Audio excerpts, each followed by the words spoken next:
청취자님, 혹시 지금 집에서 편안하게 쉬고 계신가요?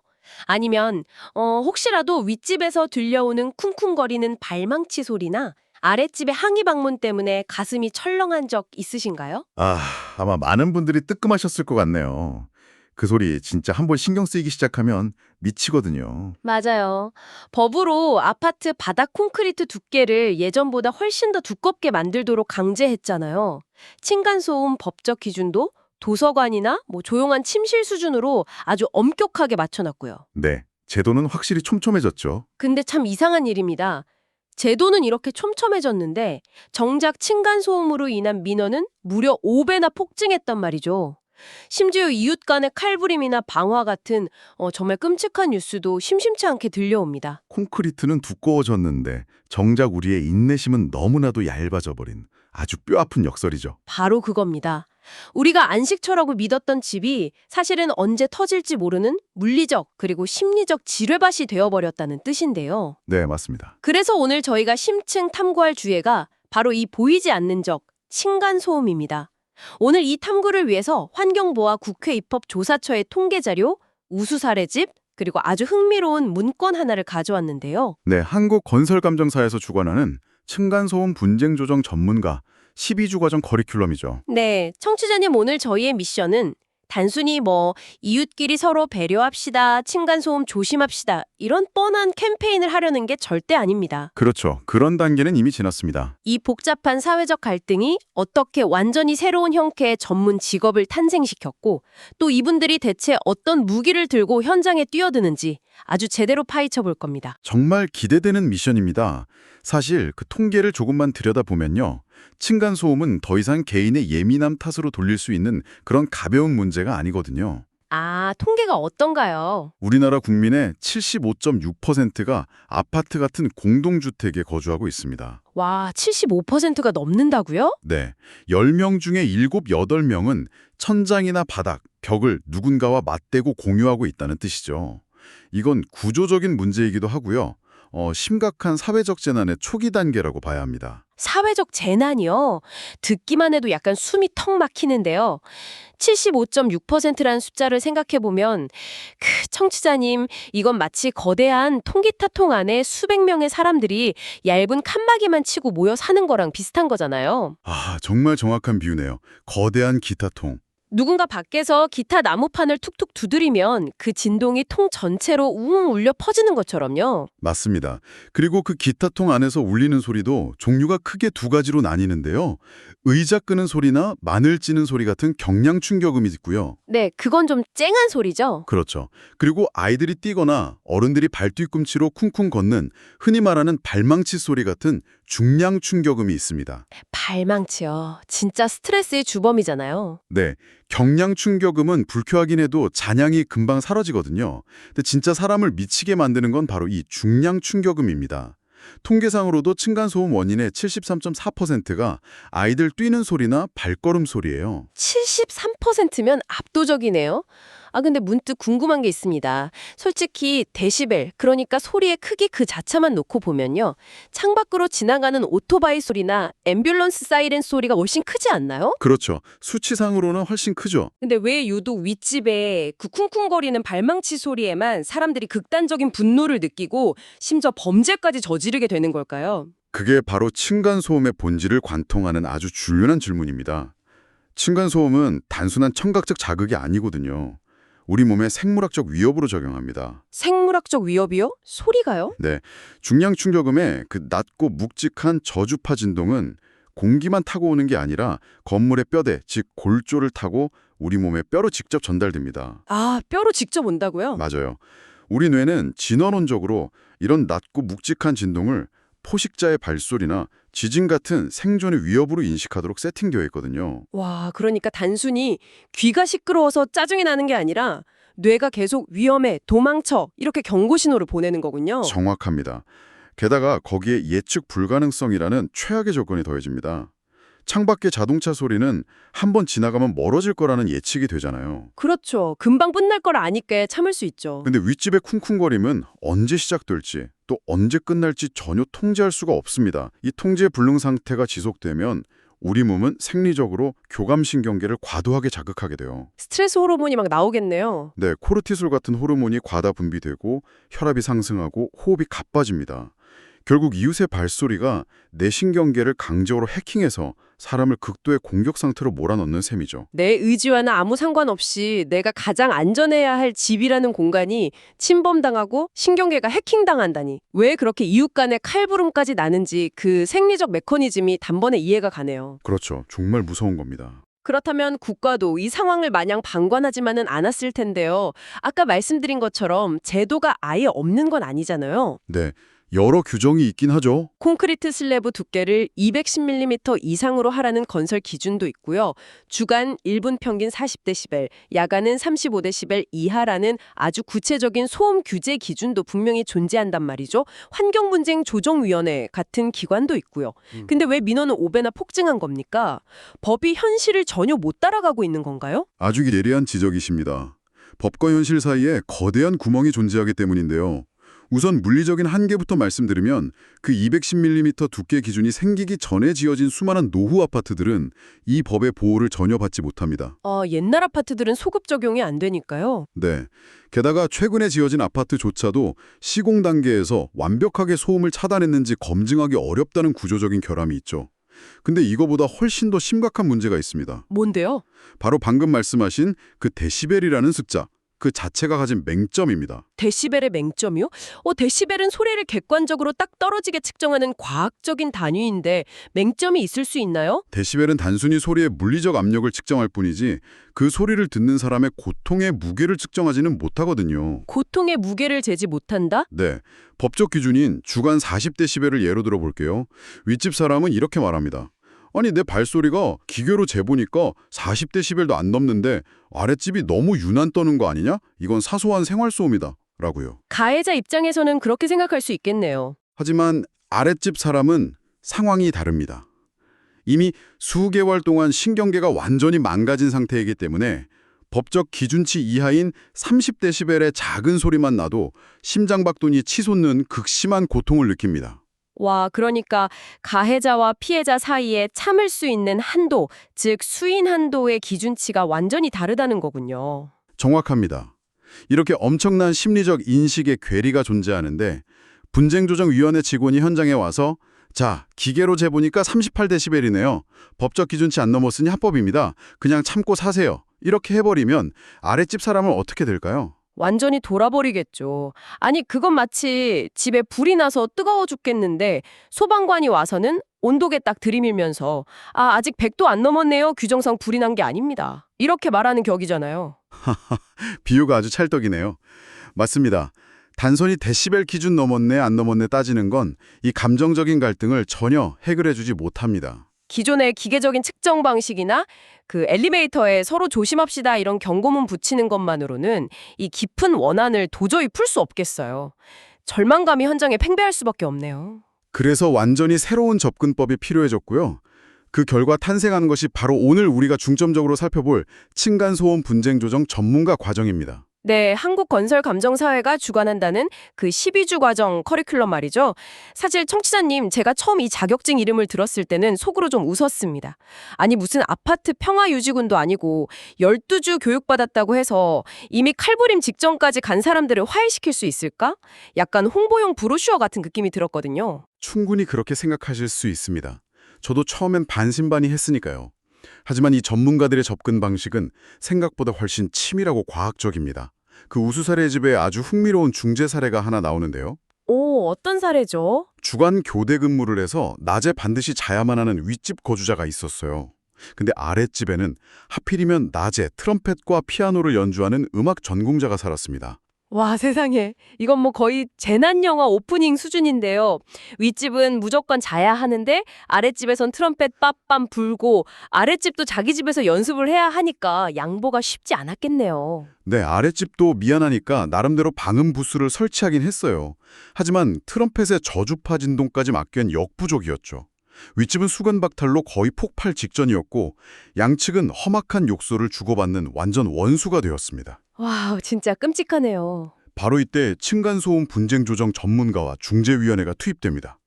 보통의 관례사무소 같으면 몇 시부터 몇 시까지만 보세요 하고 기계적으로 합의를 강요했겠죠. 네, 대충 시간 정해주고 말았겠죠. 하지만 전문가는 달랐습니다. 먼저 양측의 하루 일과표를 완전히 뜯어보고 공유하게 했어요. 일과표를요?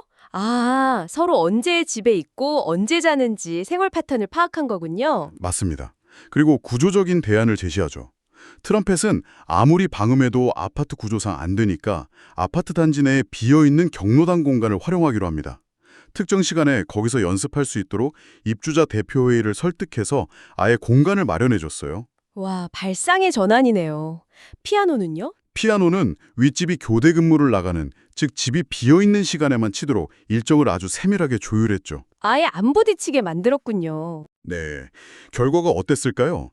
몇 달 뒤에 아랫집 피아노 전공자가 윗집 거주자와 의자매를 맺고 무료로 피아노 레슨까지 해주는 아주 절친한 사이가 되었습니다. 와, 진짜요. 이게 실화라고요? 진짜 기적 같은 일이네요.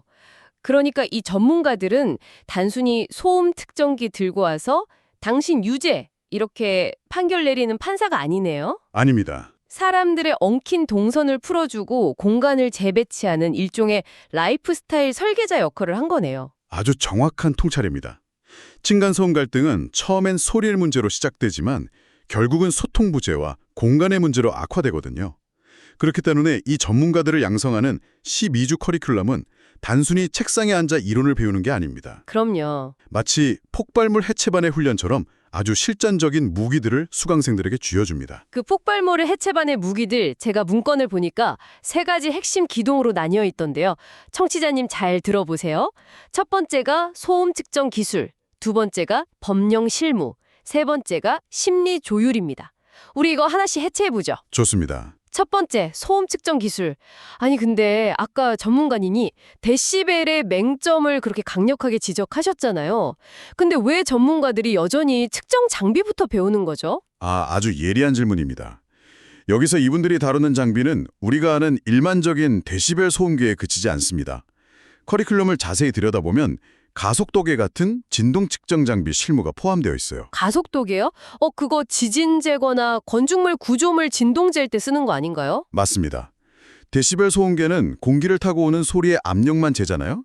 하지만 가속도계를 벽이나 바닥에 부착하면 이 충격이 건물 곤조를 타고 어떻게 진동으로 전달되는지 그 물리적 파동을 파악할 수 있습니다. 아하! 윗집에서 우리 안 뛰었다, 증거 있냐 하고 발뺌하더라도 가속도계 데이터를 들이면서 특정 무게 이상의 충격이 윗집 바닥에서 아랫집 천장으로 전달되었다는 물리적 인과관계를 입증해내는 겁니다. 아, 꼼짝 못하게요. 네, 이 객관적인 데이터는 나중에 억지 주장을 잠재우고 법적 증거로 쓰이는 아주 강력한 무기가 되거든요. 와, 대박이네요.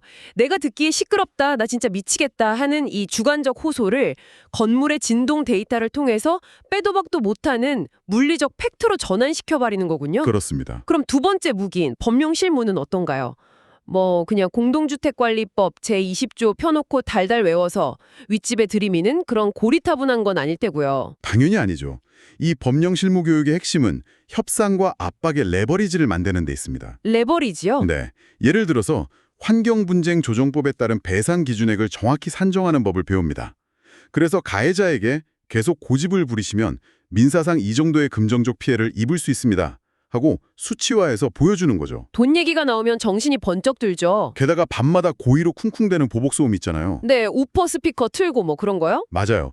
그런 고의적 소음의 경우 이것이 경범죄 처벌법상 인근소란죄나 심지어 형법상 스토킹 범죄 혹은 상해죄로 어떻게 처벌받을 수 있는지 실제 판례를 통해 경고합니다.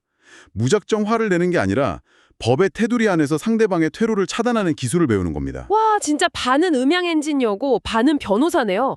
근데요, 여기서 제가 가장 크게 의문이 드는 지점이 하나 있습니다. 어떤 부분이죠? 데이터를 뽑고 법적 근거를 들이밀어도 작정하고 문을 안 열어주거나 마음대로 해라. 벌금 내면 될 거 아니냐. 이렇게 적반하장으로 나오는 사람에겐 어떻게 하죠? 경찰처럼 강제로 문을 따고 들어갈 수 있는 것도 아니잖아요. 네, 못하죠. 아무리 좋은 무게가 있어도 상대가 대화 자체를 거부하면 다 무용지물 아닌가요? 맞습니다. 그게 바로 이 직업이 현장에서 직면하는 가장 큰 현실적 한계자 딜레마죠. 강제 구인권이 없으니까요. 그래서 이 12주 커리큘럼의 세 번째 기둥이자 이 교육의 진정한 마스터키인 심리 조율이 절대적으로 필요한 겁니다. 아, 심리 조율이요? 그러니까 그 화가 머리끝까지 난 사람을 말로 진정시킨다는 건가요? 네, 그렇습니다.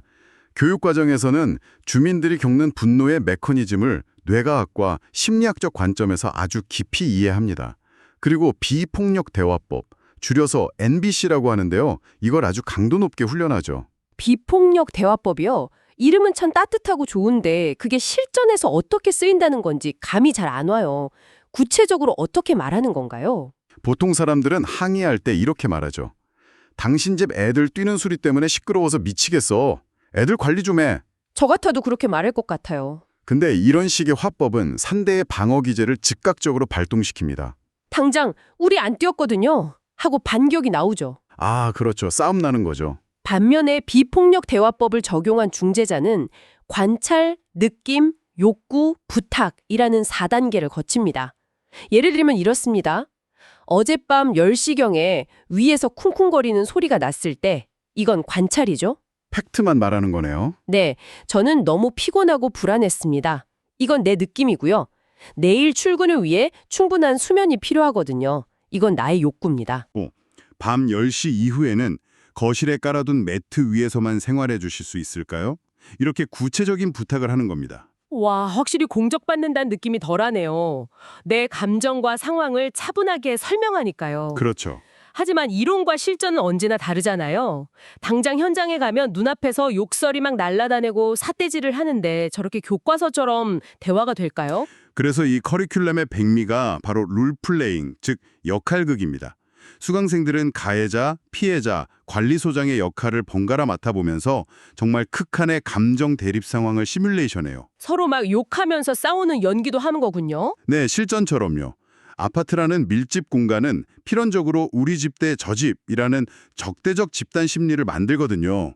중재자가 상대방이 닫힌 문을 열게 하는 첫 번째 방법은 다짜고짜 데시벨 수치나 법조항을 들이미는 게 절대 아닙니다. 그럼요. 가해자든 피해자든 그들이 마음속에 품고 있는 억울함이 있어요. 가해자는 나는 내 집에서 맘 편히 걷지도 못하냐 하고 억울해하고, 피해자는 나는 매일 고문당하고 있다 하면서 미치려고 하죠. 그렇죠. 양쪽 다 미치는 거죠. 그 마음을 먼저 완벽하게 경청하고 수용해 주는 겁니다. 아, 정말 힘드셨겠네요 하고요. 그렇게 심리적 벽이 스르르 허물어지는 바로 그 틈을 타서 아까 준비했던 과학적 데이터와 대안을 쓱 밀어넣는 거죠. 이야, 듣고 보니 기계적인 측정 장비 다루는 것보다 사람의 다친 마음, 그 심리적 바리케이드를 해제하는 게 훨씬 더 고난도의 기술이네요. 맞습니다. 그러니까 과학적 증거인 측정, 그리고 압박 수단인 법률, 마지막으로 마음을 여는 공감이라는 이 세 가지 톱니바퀴가 완벽하게 맞물려야만 해결의 문이 열리는 거군요. 아닐 테고요. 훨씬 전문적이고 다양한 길이 열려 있습니다. 우선 법원 감정인의 조력자로 활동할 수 있어요. 요즘 층간소음 민사소송이 엄청나게 늘어나고 있거든요. 그래서 법원이 요구하는 아주 엄격한 기준의 소음 측정과 데이터 분석을 수행하는 수요가 급증하고 있습니다. 오, 법원적으로 갈 수 있군요. 네. 또한 500세대 이상 아파트에는 의무나 권고사항으로 층간소음 관리위원회라는 걸 설치해야 하는데요. 여기에 외부 전문위원으로 위촉되어서 아파트 단지 전체의 평화로운 분쟁 해결 시스템을 구축하는 역할도 합니다. 지자체 산하의 갈등 조정 컨설턴트로도 뛸 수 있고요. 이야, 이 정도면 그 은퇴 후에 인생 이모작을 준비하시거나 새로운 전문직을 찾는 분들에게 상당히 솔깃한 정보겠네요. 맞습니다. 단순히 시설물 고장난 거 보수하는 관리 직종이 아니라 현대사회의 가장 치명적인 감정적 갈등을 조율하고 이웃 간의 평화를 찾아주면서 수익까지 창출하는 거잖아요. 그렇죠. 저는 이 직업의 비전을 좀 더 거시적인 관점에서 봐야 한다고 봅니다. 인류는 점점 더 도시에 밀집해서 살 수밖에 없고 개인의 주어지는 공간은 점점 좁아지고 있습니다. 안타깝지만 피할 수 없는 현실이죠. 네, 층간소음은 피할 수 없는 현대도시의 만성질환이에요. 이 질환을 시스템적으로 치료해주는 갈등조정 전문가는 앞으로 부동산, 법률, 사회복지 분야 전체를 아우르는 우리 사회의 필수 불가결한 직업군이 될 겁니다. 꼭 필요한 사람들이네요. 이분들이 현장에서 활발히 활동할수록 이웃 간의 소송 비용이나 경찰 출동에 낭비되는 행정력, 나아가 서로를 불신하는 이 엄청난 사회적 신뢰 비용이 획기적으로 줄어들게 될 테니까요. 사회적 신뢰 비용의 감소라. 정말 깊이 와닿는 표현입니다.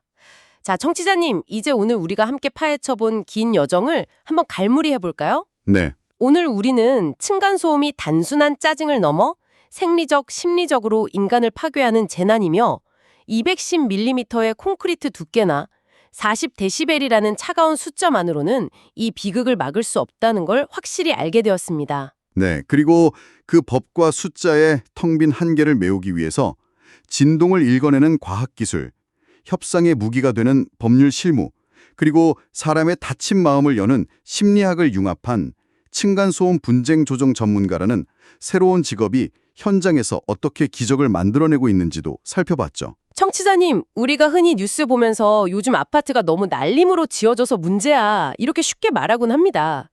물론 구조적인 문제도 분명 존재합니다만 그렇죠, 있죠.